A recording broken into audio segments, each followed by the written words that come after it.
Today, we will describe Gulliver's Travels, an amazing fantasy adventure comedy film. There will be spoilers ahead. Keep an eye out and be careful. Lemuel Gulliver wakes up in his cluttered apartment and goes through his daily routine. Lemuel Gulliver works at a New York newspaper company's mailroom. That day, he meets a new coworker called Dan.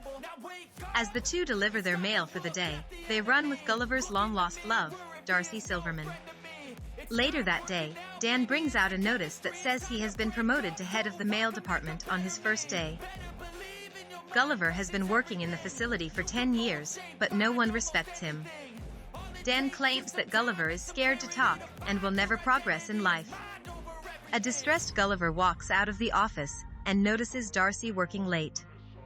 He gathers up courage and goes to her cabin to ask her out. However, his nerves get the best of him, so instead, he heads out. Darcy asks him if he wants to apply for a travel writing assignment. A nervous Gulliver agrees and has to submit a travel blog the following day.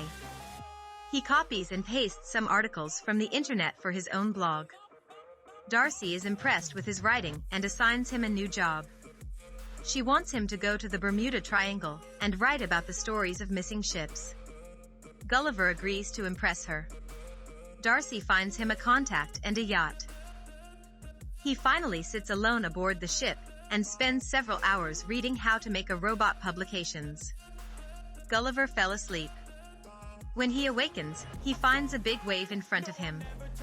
He puts on a life jacket when a storm strikes the water. The boat sways violently in the sea, and Gulliver turns around to see a massive sea tornado approaching him. He gets pulled on top of the cyclone with his boat, then directly into its eyes. Gulliver's body is immobile when he opens his eyes. He is shocked to discover several little guys standing on top of his chest when he looks down. He is restrained to the ground by little ropes and pieces of wood. Gulliver is described as a beast by Lilliput commander Edward Edwardian. Edward directs his warriors to kill the beast.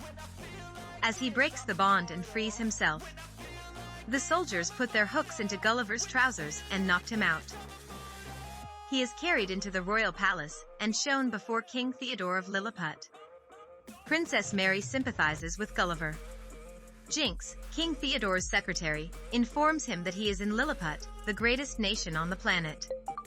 Gulliver, according to Edward, is a spy from their adversary kingdom, Blefuscia. He meets Horatio, a fellow prisoner sentenced to life in jail by Edward to court Princess Mary. When an enraged Edward threatens them with life in prison, Gulliver says that Lamus means brave. Pleased with the explanation, Edward uses a mechanism to confine Gulliver. Just then, 2 bells ring from the palace, signaling that Blefuscia has attacked. They're attempting to abduct Princess Mary and have set fire to the castle. The king and his secretary are trapped in flames when Edward dashes to the castle to rescue the princess. On the other hand, Horatio urges Gulliver to do it because Edward won't reach her in time. Gulliver promptly dispatches the Blefuscian troops and rescues the princess. When he puts out the fire and saves King Theodore, everyone applauds. He also invites everyone to a feast to commemorate the event at night. The king asks Gulliver where he is from during the supper, and he replies that he is from Manhattan. Gulliver feels like a hero, so he invents the story, stating he was known as President the Awesome. The inhabitants of Lilliput construct a large mansion for Gulliver, complete with all the amenities he couldn't acquire in New York. The monarch dispatches a search team to hunt for his boat at his request.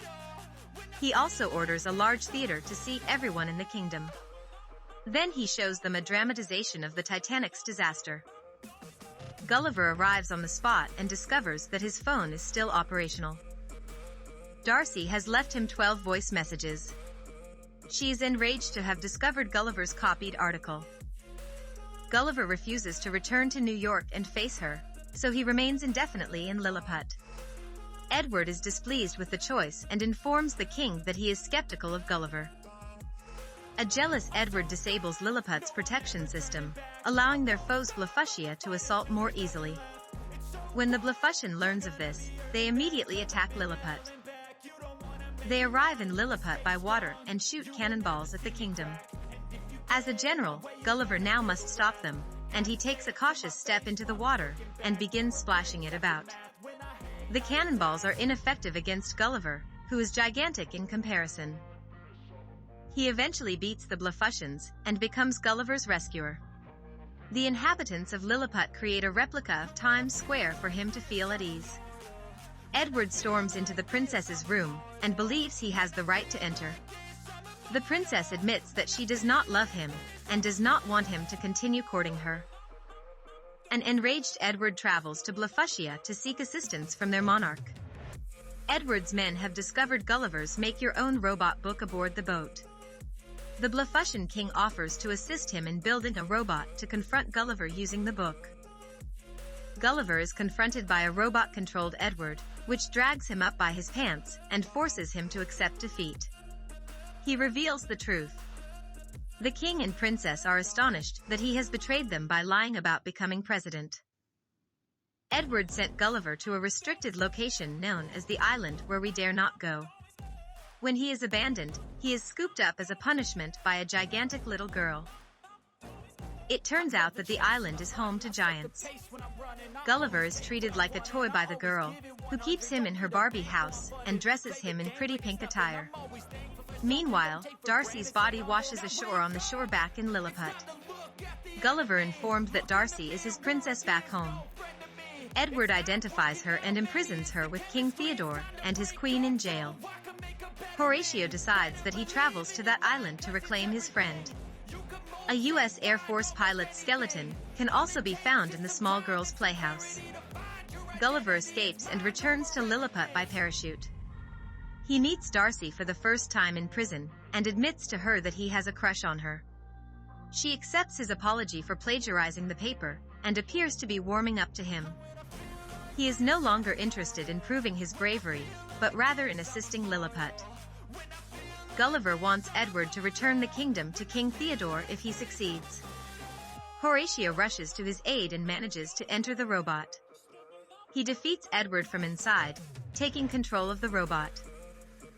Edward, who has gone insane, kidnaps the princess, but the princess beats the traitor up in a rage, having had enough of Edward. The Blefuscian king and Theodore are set to restart the war. Gulliver intervenes by singing Edwin Starr's War. He effectively contributes to the establishment of peace between the opposing island countries. Finally, he returns to New York City with Darcy aboard their rebuilt boat.